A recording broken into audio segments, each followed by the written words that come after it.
just literally like, I quit, yeah, and I'm talking to my brother-in-law quitting my job. It's like 1 or 2 lines. And I start doing it. And we do it again. We do it again. We do it again. We end up doing it like 20 times. Ugh. He's not saying anything to me. And Leo's looking away, kind of like uncomfortable, you know?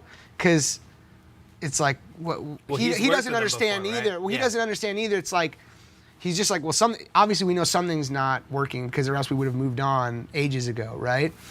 And so finally I'm like, I walk around, get a cup of water, and his assistant, who's a friend of mine, comes up and is like, you okay? You all right? And then I'm like sweating. It's a disaster because I'm like, if she notices, she's at the monitors, oh my God, like he must be not happy with what I'm doing, right? And so we do it like 10 more times, nothing.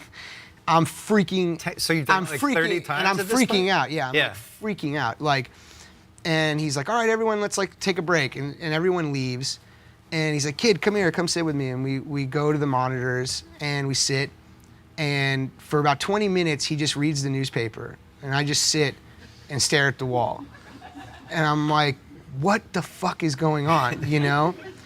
And after like 20 minutes. After like 5 or 7 minutes of sitting in silence with him, I just like start to naturally relax, Like I'm just kind of chilling out a bit. I'm just like, okay, like chilling. And then after like 20 minutes, he's like, kid, you want to try it again? I was like, yeah. Everyone comes back in. We do it 2 times. He's like, that was great. Let's go. And he was happy. So the Jedi mind trick relaxed you. He is such a genius on so many levels that it is inexplainable, basically, But Hi, everyone. My name is Harrison Forsberg, and today we will be talking about Martin Scorsese. Martin Scorsese is one of my favorite directors, screenwriters, producers, and filmmakers of all time. We've seen him make countless very good films, and I can't wait to talk about him. If you don't know already, Martin Scorsese is a world-renowned American film director, producer, screenwriter, and actor known for his influential work in the film industry. He's recognized for his raw and dynamic storytelling abilities, which often tackle deep themes including redemption, crime, and guilt. Some of his famous standout films of many include Taxi Driver, Goodfellas, Raging Bull, and The Irishman, which was released on Netflix a few years back. Some of the films that really stand out to me personally, though, are his works on The Wolf of Wall Street, Shutter Island, and more recently, his work on Killers of the Flower Moon, which was released in 2023 last year. All of these films star one of my favorite actors, Leonardo DiCaprio. Martin Scorsese has emerged as one of the major figures in the new Hollywood era and has become a household name in Hollywood till this day, establishing himself as one of the greats in the film industry. For more than 50 years, Scorsese has been blessing us with great works, and these have been enjoyable and captivating, yet still develop a strong underlying message throughout. Martin Scorsese has become a big name in film throughout the years, but he has come a long way from his early beginnings in New York City. He was raised in New York City, specifically in the culturally rich area of Little Italy. Scorsese was born to Italian immigrants Carlo and Catherine Scorsese. His father was a lower middle class restaurant owner, and his mother was a homemaker. His 2 parents also acted a little bit, as Scorsese made more of a name for himself, morely focusing on his mother, who acted in a few of his films. The background influenced his later work and particularly portrayed an immigrant experience and family dynamics. His original surname was Scorsese, meaning Scot or Scottish in Italian, but was later changed to Scorsese because of a transcription error. As a child, Scorsese suffered from asthma, which very much so shaped the person that he is today, because he was more of an indoor child and not really a child that would go out for sports due to his health effect. And this made him stay in, watch movies, go to his local theater, and kind of turn into more of a movie kid growing up rather than a kid playing outside. Scorsese was introduced to cinema at a very young age. He was particularly influenced by classic films as well as Italian neo-realism and the works of directors like Federico Fellini. The early exposure sparked his passion for filmmaking and gave us the director that he is today. Staying in his roots of New York in his high school and college years, Scorsese attended NYU's Tisch School of Arts, where he studied film and honed in on his skills. What got the ball rolling for Scorsese was his work on short films as he finished up his degree at school. While in college, Scorsese started making short films which showcased his talent and unique perspective. His early work included the short, "What's a Nice Girl Like You Doing in a Place Like This?" This film helped him establish his reputation as a promising director, and these formative experiences played a crucial role in shaping Scorsese's cinematic vision and exploring themes that he would define later in life. Scorsese is one of the greats, and there's no doubting that, but people often overlook what he puts into his films. He's always put a lot of work and a lot of care into each scene that he shoots. Scorsese's genius is widely known and well can be attributed to many key factors seen throughout his works. One of these is masterful storytelling, along with visual style, authenticity and realism, collaboration with talents such as Leo DiCaprio, Jonah Hill, and exploration of human flaws. He also focuses on cinematic innovation, cultural commentary, as seen in his movie Killers of the Flower Moon, which was released last year, and at the end of the day, just his passion for film. He's always had a keen eye for film. He was raised on it, and he's given us countless works over the past 50 years, and he's still going. On the viewer, what's going to happen in the hallway? Well, apparently nothing.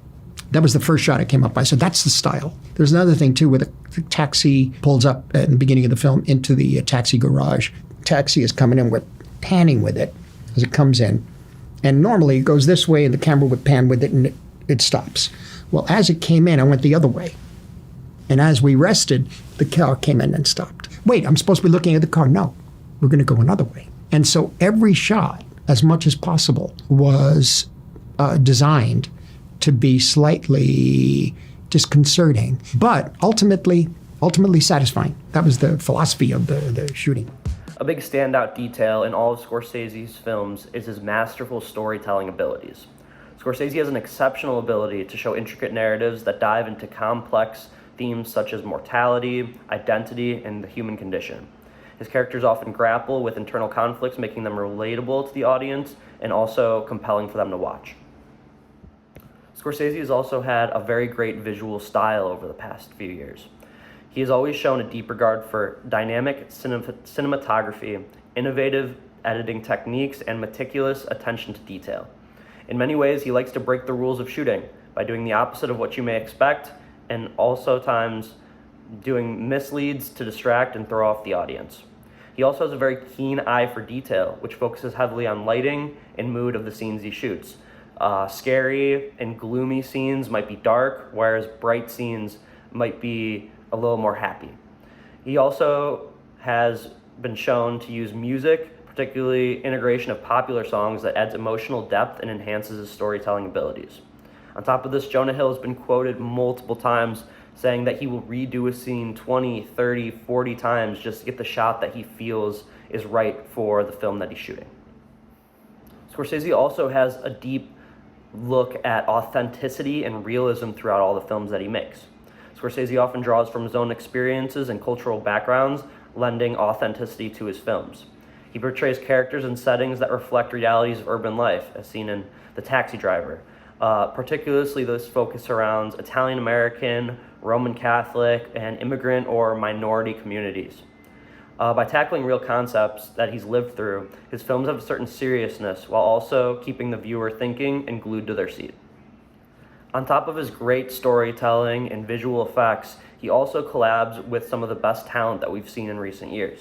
His partnerships with talent actors, writers, and cinematographers like Robert De Niro, Leo DiCaprio, and Thelma Schoonmaker have resulted in memorable performances and impactful films that people love just because of the actor.